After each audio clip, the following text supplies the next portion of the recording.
আজকে সকালে ব্রেকফাস্টে ধোকলা বানাবো। ধোকলা আজকে আমি করছি সুজি দিয়ে। অনেকে বেসন দিয়েও করে, কিন্তু সুজির ধোকলাটাও খেতে বেশি ভালো লাগে। তা সুজি নিয়েছি 1 বাটি, আর এই টক দইও নিয়েছি 1 বাটি। যত দইটা দেবে ভালো, খেতে তত টেস্ট হবে। আর এখানে আমি সমস্ত মশলা নিয়েছি, আদা কুচি, হলুদ, নুন, একটু জিরে পাউডার, একটু সামান্য লঙ্কার গুঁড়ো, একটু আমচুর পাউডার। আর এটার জন্য রেখেছি ইনো। ইনোটা দিলে সবচেয়ে বেশি ফোলে, কিন্তু ইনোটা এখন দেবো না। এটা যখন আমি এটাকে রেস্টে রাখবো প্রায় 15 মিনিট। আর আমার যেহেতু চৌকো বাটিরই, আমাকে এই গোল বাটির মধ্যেই ধোকলাটা বানাতে হবে। পরে সাইডগুলো কেটে দিয়ে বেশ চৌকো শেপে আনতে হবে। এইগুলি আমি এখন কি করেছি, দই আর সুজিটা ভালো করে মেখে নিচ্ছি। এটার মধ্যে যত দইটা দেওয়া হবে সমান সমান টেস্টটা বেশি সুন্দর হবে।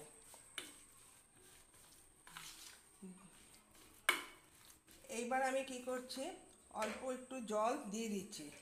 এটা বেশি পাতলাও হবে না এবং ঘনও হবে না, দেওয়া যাবে না। একটু খুব দেখে দেখে আমাকে জল দিতে হবে, যেহেতু এ দেখো আরেকটু ফুলে উঠবে। তারপর যদি মনে হয় পরে একটু জল দিয়ে নিতে হবে, তাও আমি আবার 2 চামচ জল অ্যাড করে দিই, কারণ এটা ফুলে ঢোল হবে।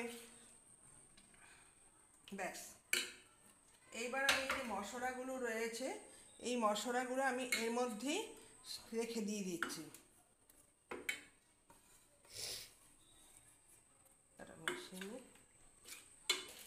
অল্প একটু চিনি অ্যাড করে দিলাম।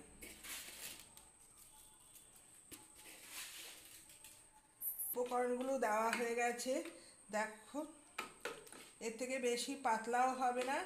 এটা দেখতে হবে।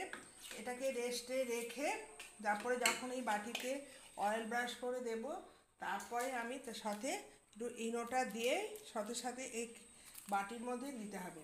এটা আমি করব প্রেশার কুকারে। প্রেশার কুকারের ভিতরে বাটিটা বেশ সুন্দর বসবে এবং করতেও সুবিধা হবে। আর টমেটো রেখেছি, টমেটো আর তেঁতুল দিয়ে একটু চাটনি বানাবো, তার জন্য এখানে রেখে দিয়েছি।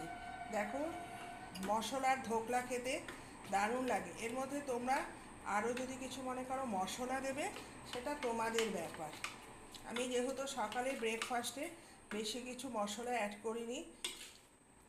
ঠিক আছে, আবার আসছে তোমাদের সামনে। আজকে ধোকলাটা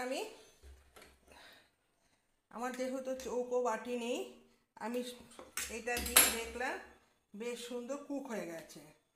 এইবার আমি কি করছি, এখনও গরম আছে, এটাকে আমি উল্টিয়ে নিচ্ছি। এইবার যেহেতু চৌকো বাটি নেই, এর জন্য আমি কি করব, এইভাবে সাইডগুলো কেটে নিচ্ছি।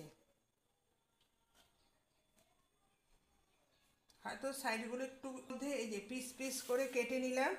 এগুলো আমি একটু বড় বড় সাইজেই করছি, যেহেতু হলুদ দিয়েছি, দেখলেই মনে হবে বেশ সুন্দর হচ্ছে। ব্যাস, পিসগুলো আমার কাটা হয়ে গেছে সুন্দর। এর মধ্যে আমি দিয়ে দেবো এই যে কারি পাতা আর সর্ষের তেল। আমি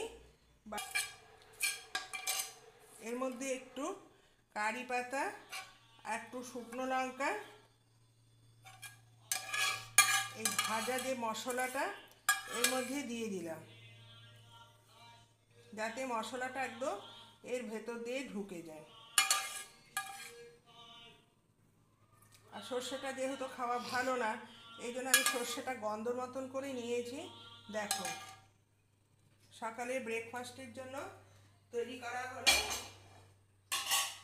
আর তার সাথে রেখেছি একটু চাটনি।